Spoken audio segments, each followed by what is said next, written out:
नमस्कार, दिन भर की बड़ी खबरों में आपका स्वागत है। मैं हूं अंशिता श्रीवास्तव।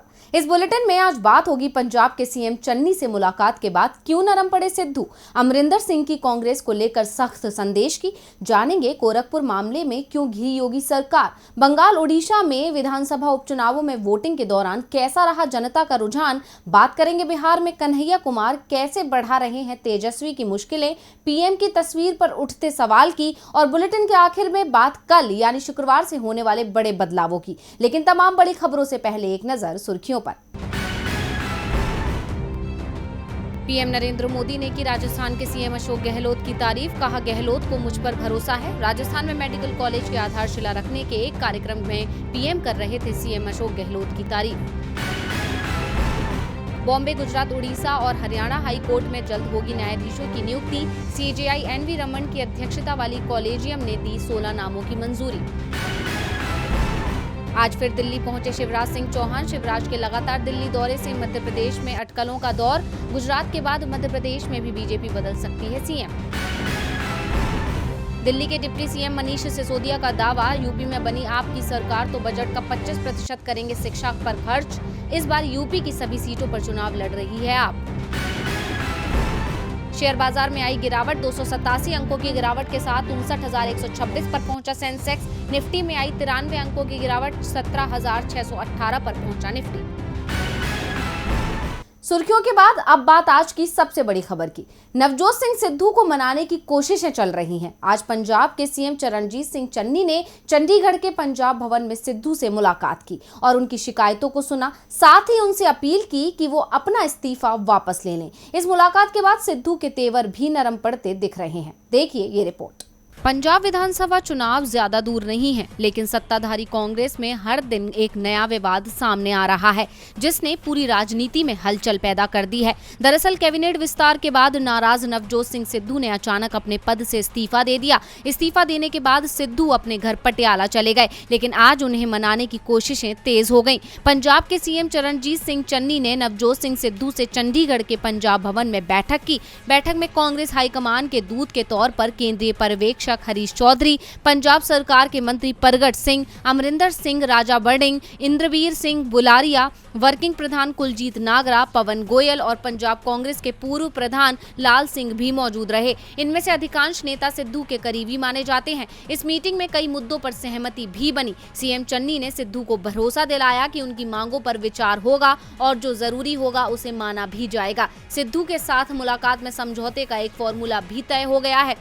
बैठक में सिद्धू ने हाईकमान के 18 सूत्रीय फॉर्मूले का मामला उठाया था और इसे लेकर सीएम चन्नी ने कहा कि हाईकमान के निर्देश का पालन किया जाएगा। इस बीच ये भी दावा किया जा रहा है कि सीएम चन्नी ने 4 अक्टूबर को कैबिनेट की बैठक बुला ली है। हालांकि इसका एजेंडा नहीं बताया गया है, लेकिन ये साफ है कि कैबिनेट में सिद्धू के उठाए गए मुद्दों पर कोई बड़ा फैसला हो सकता है। बैठक के बाद सिद्धू मीडिया से बिना बात किए चले गए, लेकिन इस बार उनके तेवर थोड़े नरम दिखाई दे रहे थे। पंजाब कांग्रेस के प्रधान को इस बार कई मामलों में समझौता करना पड़ा है। सिद्धू की सभी मांगों को चन्नी ने मानने से इनकार कर दिया, खासतौर पर मंत्रिमंडल फेरबदल की बात से।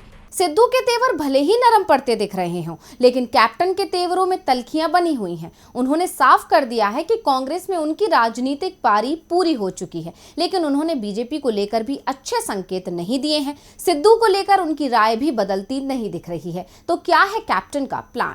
भारतीय जनता पार्टी इस वक्त पंजाब में चल रही सियासी उठापटक का पूरा फायदा उठाने की कोशिश कर रही है और कल शाम को कैप्टन अमरिंदर की गृह मंत्री अमित शाह से हुई मुलाकात के बाद ऐसा माना भी जा रहा था कि बीजेपी अपने मंसूबों में कामयाब होने वाली है। लेकिन इसी बीच कैप्टन के बयान ने बीजेपी की उम्मीदों पर पानी फेर दिया है। कैप्टन अमरिंदर सिंह ने साफ कर दिया है कि वो अब कांग्रेस पार्टी में नहीं रहेंगे, लेकिन बीजेपी में भी नहीं जाएंगे।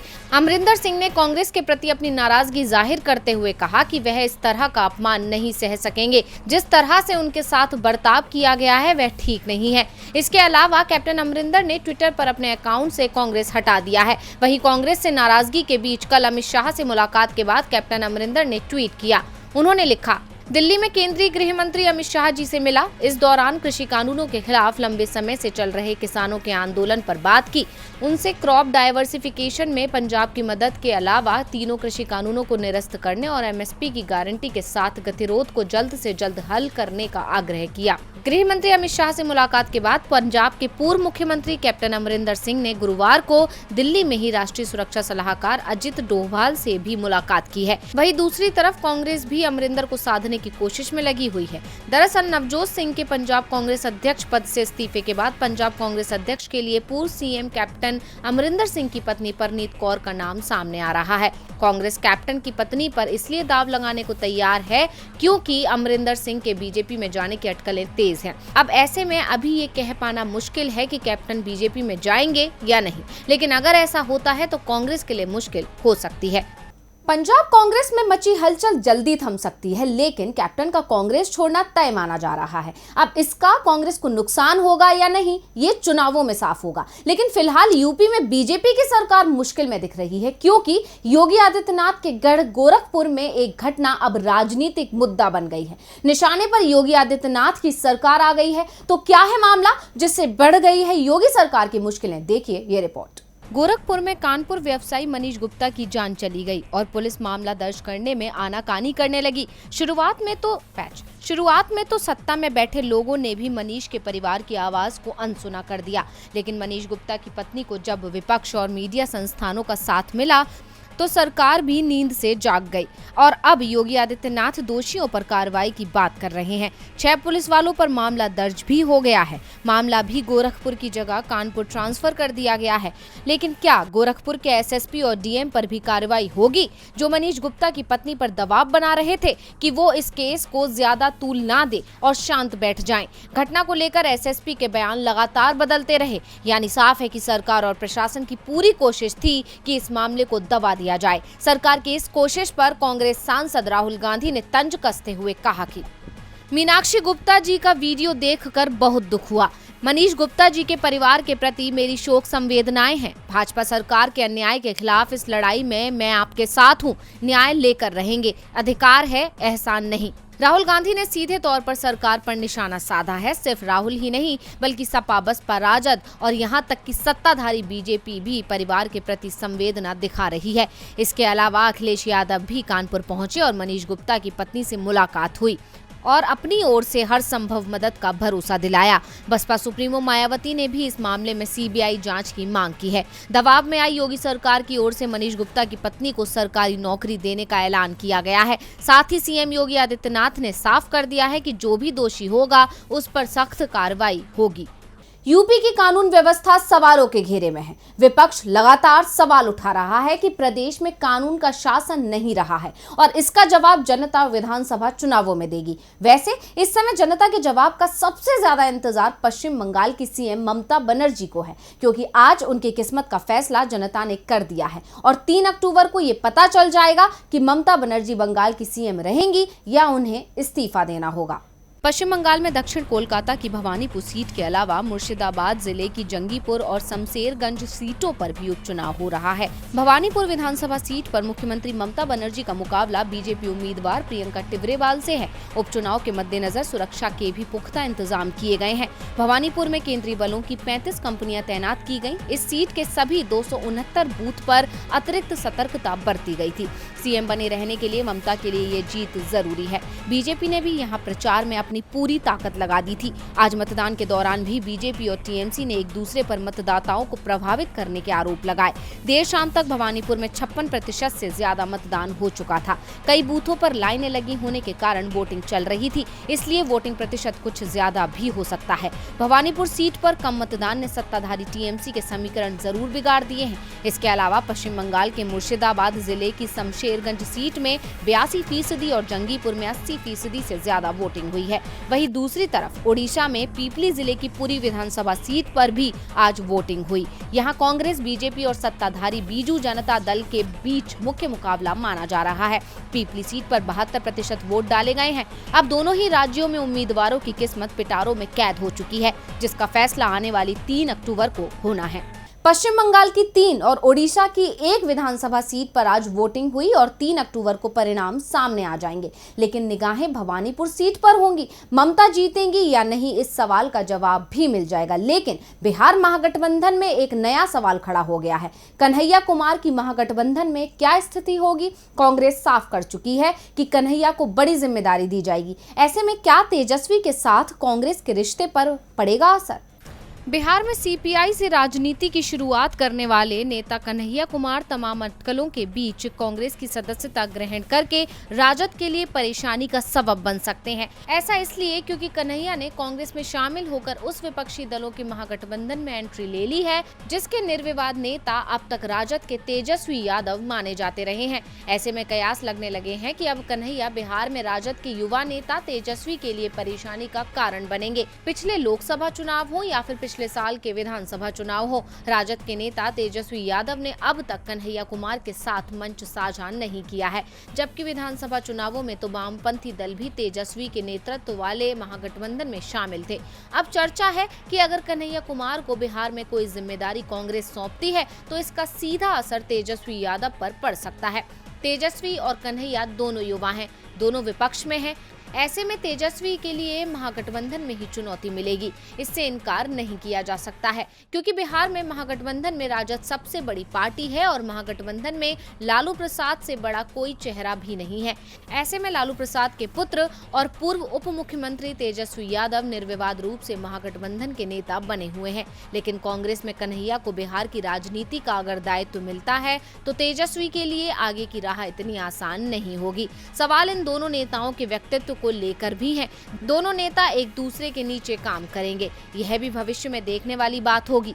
अगर कांग्रेस महागठबंधन में रहती है तो यह देखना काफी दिलचस्प होगा। वैसे तेजस्वी और कन्हैया को लेकर अभी बहुत कुछ कहना जल्दबाजी है, लेकिन इतना तय माना जा रहा है कि कांग्रेस में कन्हैया की एंट्री के बाद राजद के तेजस्वी को अब अपने ही महागठबंधन में चुनौती मिलने वाली है। अब वे इस चुनौती से कैसे निपटते हैं, ये देखने वाली बात होगी। कन्हैया कुमार सिर्फ तेजस्वी के लिए ही चुनौती नहीं बनेंगे, बल्कि नीतीश कुमार के लिए भी वो बड़ी चुनौती बनेंगे। बिहार में कन्हैया कुमार कांग्रेस के पोस्टर बॉय होंगे। कांग्रेस के बैनर और पोस्टरों पर उनकी तस्वीर होगी। इसका नजारा दिल्ली ऑफिस में दिखाई भी दे चुका है, जहां कांग्रेस के बैनरों पर कन्हैया कुमार का फोटो नजर आने लगा है। बैनरों पर कन्हैया कुमार दिख रहे हैं तो वहां पीएम के फोटो पर सवाल उठ रहे हैं। मोदी सरकार का प्रचार करने के लिए एनआईसी सवालों के घेरे में खड़ा हो गया है। एनआईसी पर आरोप लग रहे हैं कि वो तमाम संस्थाओं के आधिकारिक ईमेल आईडी के जरिए पीएम मोदी की फोटो और बीजेपी का चुनावी नारा सबका साथ, सबका विकास और सबका विश्वास नारे का प्रचार करने में जुटा हुआ है। लेकिन संस्थानों को मंजूर नहीं है कि उनकी छवि खराब हो, जिसके चलते सभी संस्थान अब अपनी आधिकारिक ईमेल आईडी से पीएम की तस्वीर और नारे को हटाने लगे हैं। राष्ट्रीय मानवाधिकार आयोग ने इस मामले को लेकर हाल में आपत्ति दर्ज कराई है। एनएचआरसी के एक वरिष्ठ अधिकारी ने कहा कि ये आयोग की स्वतंत्रता के बारे में लोगों की राय प्रभावित कर सकता है। हमें जानकारी नहीं थी कि हमारे मंच का इस्तेमाल नेशनल इन्फॉर्मेटिक्स सेंटर इस तरह के प्रचार करने के लिए कर रहा है। उन्होंने आगे कहा कि मानवाधिकार आयोग इस मामले में अनजान था, क्योंकि केवल मेल प्राप्त करने वाले ही मोदी की तस्वीर और नारा देख सकते हैं। हमारी वेबसाइट और डिजिटल नेटवर्क एनआईसी द्वारा नियंत्रित होती है। गौरतलब है कि एनआईसी ही सुप्रीम कोर्ट की वेबसाइट और डिजिटल नेटवर्क को नियंत्रित करती है। इससे पहले सुप्रीम कोर्ट के आधिकारिक ईमेल पर भी पीएम की फोटो और चुनावी नारा था, जिस पर सुप्रीम कोर्ट में भी वकीलों ने कोर्ट के आधिकारिक ईमेल पे पीएम की फोटो और उनके चुनावी नारे को लेकर आपत्ति दर्ज कराई थी और एनआईसी को इसे हटाने के निर्देश दिए गए थे। जिसके बाद ईमेल से जुड़ी सुविधा उपलब्ध कराने वाले नेशनल इन्फॉर्मेटिक्स सेंटर यानी एनआईसी ने अपनी तरफ से कहा था कि एनआईसी के सभी प्लेटफॉर्म पर इस स्क्रिप्ट का इस्तेमाल किया जा रहा है। हालांकि शिकायत के बाद सुप्रीम कोर्ट के प्लेटफॉर्म से इसे हटाने के लिए कदम उठाए गए हैं। एनआईसी ने कहा कि यह पहली बार नहीं है, इससे पहले भी हमने गांधी जयंती से जुड़ा एक संदेश इस तरह से इस्तेमाल किया था। एनआईसी के इस बयान से उसकी मुसीबतें और बढ़ सकती हैं। और बुलेटिन के आखिर में बात कल से होने वाले बड़े बदलावों की। सितंबर का महीना खत्म होने वाला है और अक्टूबर शुरू होने वाला है। इस महीने की शुरुआत से आपकी जिंदगी भी बदलने वाली है, क्योंकि कई क्षेत्रों के नियमों में बदलाव होने जा रहे हैं। चेक बुक, ऑटो डेबिट भुगतान, एलपीजी सिलेंडर, ऐसे बहुत से सेक्टर्स हैं जिसमें सरकार बदलाव करने जा रही है। तो क्या है नए नियम, देखते हैं इस रिपोर्ट में। हर महीने के पहले दिन से आम जिंदगी में कोई बदलाव होते हैं। इस बार भी सितंबर का महीना खत्म होने पर है और अक्टूबर शुरू होने वाला है। 1 अक्टूबर यानी कि कल से कई बैंकों के चेकबुक, ऑटो डेबिट भुगतान, एलपीजी सिलेंडर के दाम और पेंशन से जुड़े नियम बदल रहे हैं। हर महीने की तरह इस महीने के पहले दिन पेट्रोलियम कंपनियां घरेलू एलपीजी के रेट जारी करेंगी। कयास है कि इस बार अंतर्राष्ट्रीय स्तर पर कच्चे तेल में बढ़ोतरी को देखते हुए सिलेंडर के दाम 100 रुपए तक बढ़ सकते हैं। अंतर्राष्ट्रीय स्तर पर 3 साल बाद $80 के ऊपर पहुंच गया है। इसी के चलते कहा जा रहा है कि सिलेंडर के दाम बढ़ सकते हैं। साथ ही साथ पेट्रोल डीजल के दामों में भी बढ़ोतरी देखने को मिल सकती है, जो आपकी जेब पर गहरा असर डाल सकती है और पूरे महीने का बजट हिला सकती है। इसी के साथ कल से क्रेडिट डेबिट कार्ड के पेमेंट से जुड़े नियम में बदलाव होने जा रहा है। कल से कार्ड से होने वाले ऑटो भुगतान का नया नियम लागू किया गया है, जिसके तहत बिना ग्राहक की जानकारी दिए बैंक आपके खाते से पैसा नहीं काट सकेंगे। बैंक आपको इसके लिए पूर्व जानकारी देगा, तभी इसकी पेमेंट आपके बैंक से कटेगी। वहीं food safety and standard authority of India FSSAI ने 1 अक्टूबर तक खाद्य पदार्थों से जुड़े सभी दुकानदारों को रजिस्ट्रेशन कराने का निर्देश दिया था। कल से खाद्य पदार्थों से जुड़े दुकानदारों को सामान के बिल पर FSSAI का रजिस्ट्रेशन नंबर लिखना अनिवार्य होगा। दुकान से लेकर रेस्टोरेंट को डिस्प्ले में बताना होगा कि वह किन खाद्य पदार्थों का उपयोग कर रहे हैं, और ऐसा नहीं करने पर दुकानदार के खिलाफ कार्रवाई होगी और जेल तक भेजा जा सकता है। कल से oriental bank of commerce, United bank of India और इलाहाबाद बैंक के पुराने चेकबुक काम नहीं करेंगे। इन बैंकों का विलय दूसरे बैंकों में किया जा चुका है, जिसके बाद खाता धारकों के खाता नंबर, चेकबुक, IFSC और MICR कोड बदल दिए गए हैं। अगले महीने की 1 तारीख से डिजिटल जीवन प्रमाण पत्र से जुड़ा नियम बदल रहा है। कल से देश के बुजुर्ग जो 80 साल या उससे ज्यादा उम्र के हैं, वो सभी प्रधान डाकघर के जीवन प्रमाण सेंटर में डिजिटल जीवन प्रमाण पत्र जमा कर सकेंगे। इसके लिए 30 नवंबर तक का समय दिया गया है। बाजार नियामक सेबी ने म्यूचुअल फंड निवेश के नियम में कल से बदलाव किया गया है। तो आज इस बुलेटिन में बस इतना ही। देखते रहिए DV लाइव। नमस्कार।